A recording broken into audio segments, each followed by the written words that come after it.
লকডাউনৰ ফলত দেশৰ বিভিন্ন ৰাজ্যত আবদ্ধ হৈ আছে মৰাণৰ ৮ শতাধিক যুৱক। কাইলৈ ৰাজধানী এক্সপ্ৰেছ যোগে বহিৰাজ্যত কৰ্মৰত প্ৰথমটো দল আহিব ডিব্ৰুগড়লৈ। বহিৰাজ্যৰ পৰা অহা যুৱকসকলক কোৱাৰেণ্টাইনৰ বাবে মৰাণৰ 5খন বিদ্যালয়ত স্থাপন কৰা হৈছে অস্থায়ী কোৱাৰেণ্টাইন চেণ্টাৰ।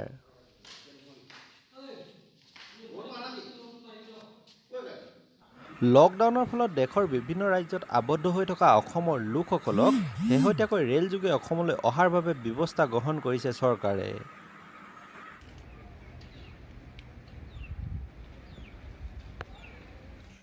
ৰাজধানী এক্সপ্ৰেছ যোগে দিল্লীৰ পৰা অহা প্ৰথমটো দল ইতিমধ্যে উপস্থিত হৈছে অসমত। কাইলৈ ৰাজধানী এক্সপ্ৰেছ যোগে ডিব্ৰুগড়ত উপস্থিত হ'ব দিল্লীত কৰ্মৰত জিলাখনৰ বিভিন্ন প্ৰান্তৰ প্ৰায় 4 শতাধিক লোক। এই লোকসকলৰ লগতে উপস্থিত হ'বহি বহিৰাজ্যত কৰ্মৰত মৰাণৰ কেইবাখনো গাঁৱৰ লোক। বহিৰাজ্যত কৰ্মৰত এইসকল লোকক স্বগৃহলৈ যোৱাৰ পূৰ্বে কোৱাৰেণ্টাইনৰ ব্যৱস্থা কৰিছে জিলা প্ৰশাসনে। মৰাণৰ বিভিন্ন অঞ্চলত থকা 5খনকৈ বিদ্যালয়ত স্থাপন কৰা হৈছে অস্থায়ী কোৱাৰেণ্টাইন চেণ্টাৰ।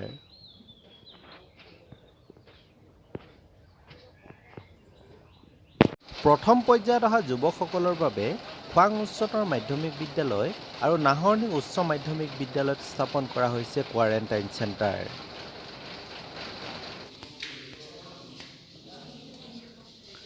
খোৱাং উচ্চতৰ মাধ্যমিক বিদ্যালয়ত 60জন আৰু নাহৰনি উচ্চ মাধ্যমিক বিদ্যালয়ত 40জনৰ বাবে ইতিমধ্যে কোৱাৰেণ্টাইনৰ সম্পূৰ্ণ ব্যৱস্থা কৰিছে প্ৰশাসনে।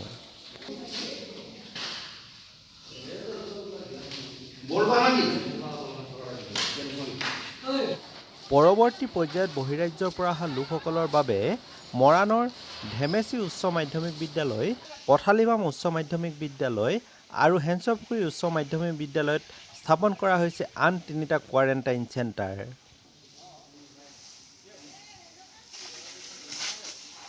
বহিৰাজ্যৰ পৰা অহা মৰাণ অঞ্চলৰ বিভিন্ন গাঁৱৰ লোকসকলৰ যাতে স্বগৃহলৈ যোৱাৰ পূৰ্বেই উন্নত স্বাস্থ্য পৰীক্ষা আৰু 14 দিনৰ কোৱাৰেণ্টাইনৰ ব্যৱস্থা কৰিব পৰা হয়, তাৰ বাবে যাৱতীয় সকলো ব্যৱস্থা কৰিছে মৰাণৰ স্থানীয় প্ৰশাসনে।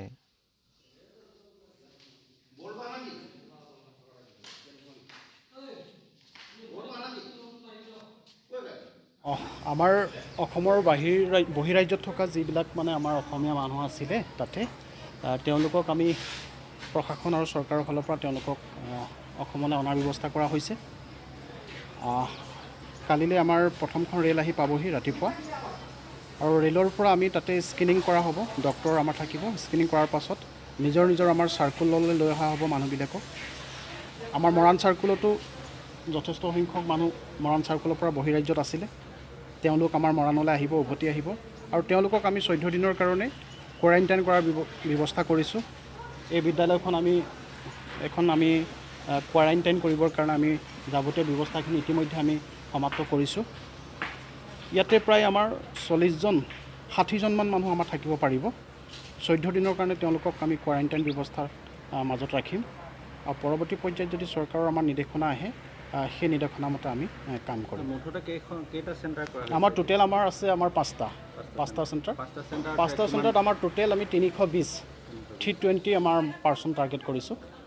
বৰ্তমান যিটো অসমৰ বাহিৰৰ দিল্লীৰ পৰা যিখন ট্ৰেইন আহিব তাৰ কাৰণে যিখিনিসকল যাত্ৰী আহি পাবহি ডিব্ৰুগড়লৈ, তেওঁলোকৰ কাৰণে আমাৰ প্ৰশাসনৰ নিৰ্দেশমৰ্মে মৰাণ ছাত্ৰ বিষয়াৰ অধীনত 5টা কোৱাৰেণ্টাইন কেম্প ঠিক কৰা হৈছে। তাৰ ভিতৰত আজি এতিয়া সদ্যহতে খোৱাং হায়াৰ ছেকেণ্ডেৰী স্কুলৰ প্ৰাংগণত থকা তেওঁলোকৰ যিটো বিল্ডিং, তাত কোৱাৰেণ্টাইন কেম্পৰ ছাত্ৰীসকলক ৰখাৰ ব্যৱস্থা কৰা হৈছে।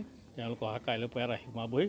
তাৰ পৰিস্থিতিত আমাৰ প্ৰশাসনৰ নিৰ্দেশমৰ্মে আমাৰ জনস্বাস্থ্য কাৰিকৰী বিভাগ মৰাণ উপসংমণ্ডলৰ ফালৰ পৰা ইয়াৰ যিটো পানী যোগানৰ ব্যৱস্থা বা টয়লেটৰ যিখিনি ব্যৱস্থা আছে সেইখিনি ইতিমধ্যে চাই থকা হৈছে। আজিৰ পৰা জনস্বাস্থ্য কাৰিকৰী বিভাগৰ পৰা যিটো ছ'ডিয়াম হাইপ'ক্লৰাইড চলিউশ্যন তেখেতসকলে আনি পেলাই ফায়াৰ ব্ৰিগেডৰ যোগেদি আজি এইটো চেনিটাইজেশ্যনটো কৰি থকা হৈছে।